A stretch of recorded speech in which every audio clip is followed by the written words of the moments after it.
হেম বৰুৱাৰ কবিতা মমতাৰ চিঠি, আবৃত্তি কবিতা চুতীয়া, সংগীত অহিৰ ভৈৰৱ।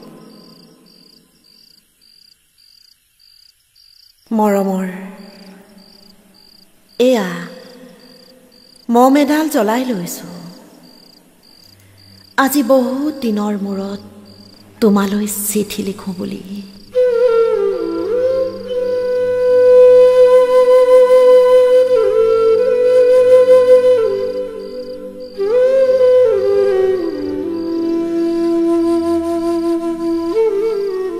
বাহিৰৰ উৰুঙা বতাহ জাকে মমডাল আহি কোবাইছেহি। চাওঁ খিৰিকীখন জপাই দিওঁ,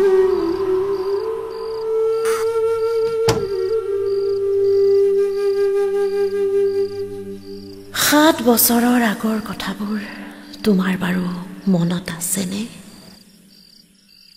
আমি যে নতুন জীৱনটোৰ পাতনি মেলিছিলোঁ, মোৰ গাত সেই অচিনাকি নিচা বাৰুকৈয়ে লাগিছিল।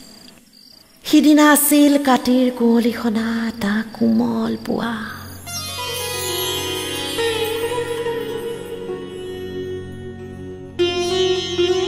পদূলিত তলসৰা শেৱালিবোৰ উপচি আছিল, আৰু সন্ধিয়া মই তোমালোকৰ ঘৰলৈ নকৈ আহিবৰ দিনা আকাশৰ মেঘৰ মোহনাত হালধীয়া জোনটো নাওখন হৈ আমাক যে ৰিঙিয়াই মাতিছিল তৰাৰ দেশলৈ। মই লোৱা কঁকালৰ ৰঙাৰিয়াখনলৈ তুমি বাৰু তেনেকৈ কিয় একেথৰে চাই আছিলা? মোৰ কেনে লাগিছিল জানা? তুমি যেন কোনোবা দূৰ বিদেশৰ স্বপ্নাতুৰ আলোকৰ মানুহ, আৰু মই যেন তলসৰা এপাহ শেৱালি। সেইদিনা মন সাগৰত মোৰ এৰি অহা আৰু আহি পোৱাৰ অলেখ ঢৌৰ কঁপনি জাগিছিল। তোমাৰ জানো এইবোৰ কথা মনত নাই? আমাৰ দেউতাই যে চিঠিত লিখিছিল, আই তই নতুন ঘৰখনত হাঁহি মাতি থাকিবি। এইবোৰ 7 বছৰৰ আগৰ কথা। মোৰ যে সকলোবোৰ পুৰাণৰ সাধু যেন লাগে। জেঠমহীয়া দেউতাৰ বছৰেকীয়া হৈ গ'ল। তোমাৰ বাবুল এতিয়া বৰটো হৈছে। তাৰ ওপৰৰ পাৰিত এধান ইমান ডালিম গুটি যেন দাঁত অকণি গজিছে। সি মোক একেবাৰে এৰিকে নিদিয়ে। কেতিয়াবা মোৰ যে ইমান খং উঠে। তুমি নাই নহয়, সেইকাৰণে।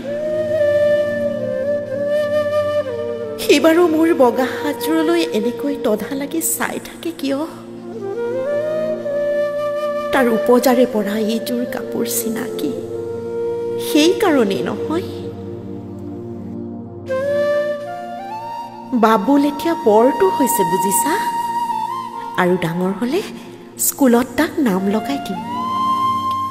স্কুলত থকা সেই সময়খিনি মোৰ যে বুকুখন উদং হৈ থাকিব ভাই। আৰু কি লিখিম, বিশেষ একো নাই। মোৰে শপত, তুমি যিদিনা উলটি আহিবা মোক আগতীয়াকৈ জনাবা দেই।